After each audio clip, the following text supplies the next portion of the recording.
Sir Oo. Orly, ano ho ba ang inyo pong dahilan kung bakit nais nyo na hindi aprubahan, i-veto po ng Pangulong Marcos Jr. ito pong Konektadong Pinoy Act?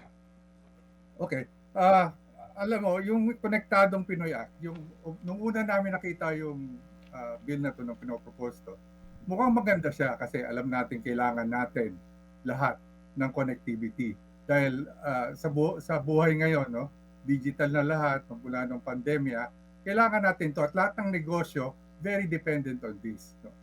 Ngayon, dito sa act na to, nakita namin na yung may mga regulatory requirements na sa tingin namin nasa lugar naman na dapat uh, uh, paigtingin dahil ang isipin nyo binubuksan natin ang bansa natin sa lahat ng pwede mag-provide. Lahat ng bansa, no, kung sino-sino diyan ang pwedeng pumasok ngayon para bigyan tayo ng internet access. Isipin natin maganda 'yon, no? Pero tingnan natin ngayon, no?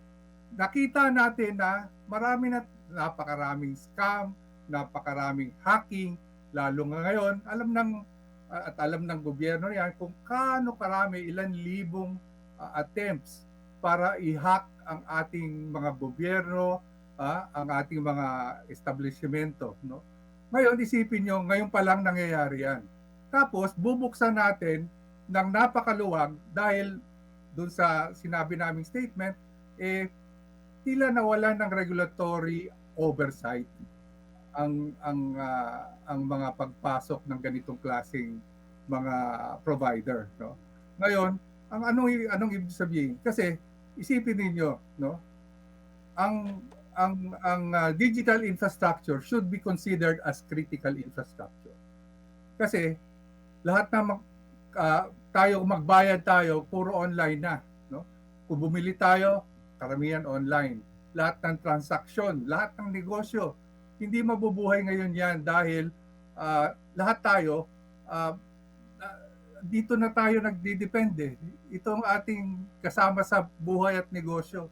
Ngayon, kung meron isa lang, no? Isa lang sa mga binuksan nating provider na pumasok dito na sabihin natin kontrolado ng isang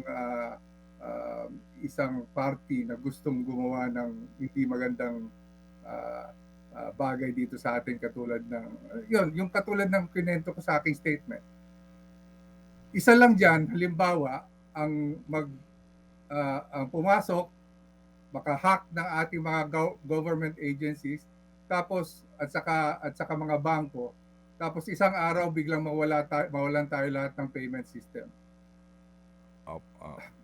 Can you imagine the catastrophic effect, no, sa aming mga consumer, sa lahat ng negosyo, no? At saka even yung implications sa national security natin, no? Ngayon sa amin lang ang simple lang. The objective is, it's great. We need all of this, especially dun sa mga areas na wala pang Internet connection. internet